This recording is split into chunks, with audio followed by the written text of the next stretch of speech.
Pambihira, Kalingap Viancy, kailangan na daw ng security.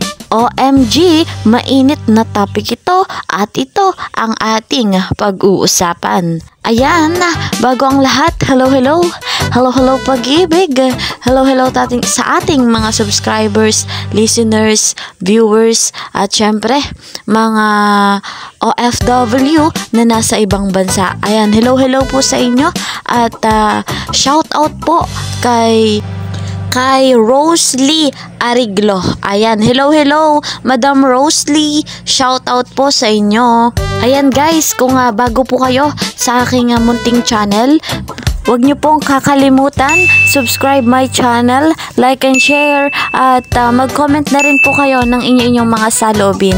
Ayan. At i-click nyo na rin po ang notification bell para lagi po kayong updated sa mga bago kong videos. Ayan, bago ang lahat guys, mga Kalingap, patuloy nating suportahan si Kalingap Rob at si Val Santos Matubang. Sa mga hindi pa po nakapag-subscribe po, ay isubscribe nyo na po at sigurado na makikita ninyo kung gaano kabuti ang kanilang puso. Ayan, subscribe nyo po guys.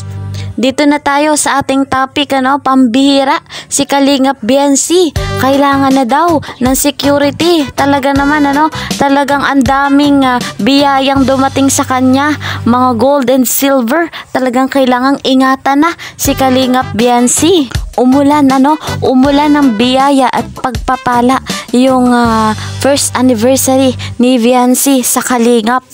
Deserve ng ating Kalingap Viancy ang ganong natanggap niya, deserve talaga.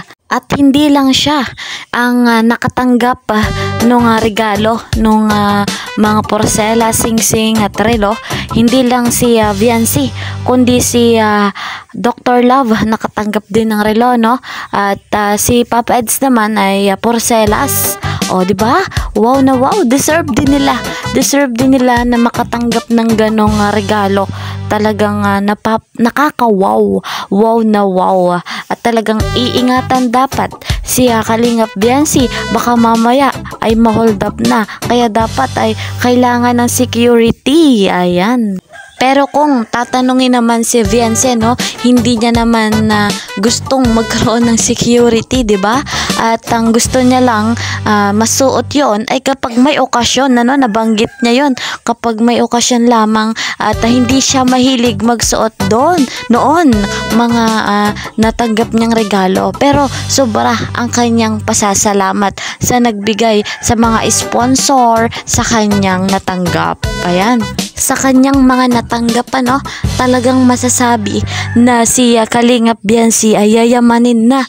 Bukod sa bahay na pinapagawa ng Kalingap Rob, ni Val Santos Matubang, marami pang blessing na dumating, marami pang regalo siyang natanggap, nakatabi lang syempre. Hindi naman si Viancy maluho, ibig kong sabihin na hindi siya mapagmalaki, hindi siya yung kagaya ng ibang tao na kapag meron ay nagyayabang.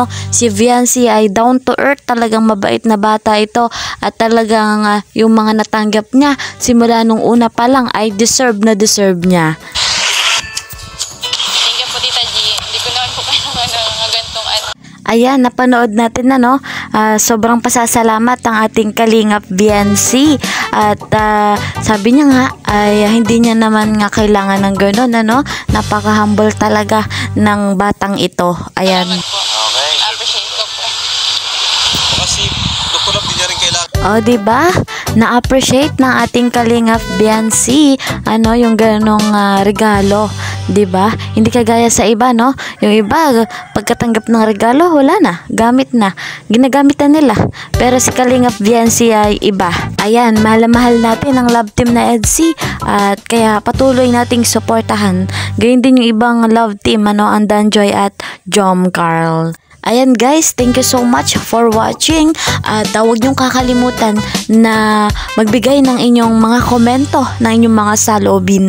Ayan, at maraming salamat sa mga subscribers natin dyan, viewers, supporters ng EDC, mga listeners, ayan, mga OFW sa ibang bansa. Thank you, at see you sa next video. Maraming salamat. Bye-bye! Sa aking screen, makikita ninyo ang latest video at ang playlist. Pili lamang po kayo ng inyong next na panonoodin. Enjoy watching! Thank you!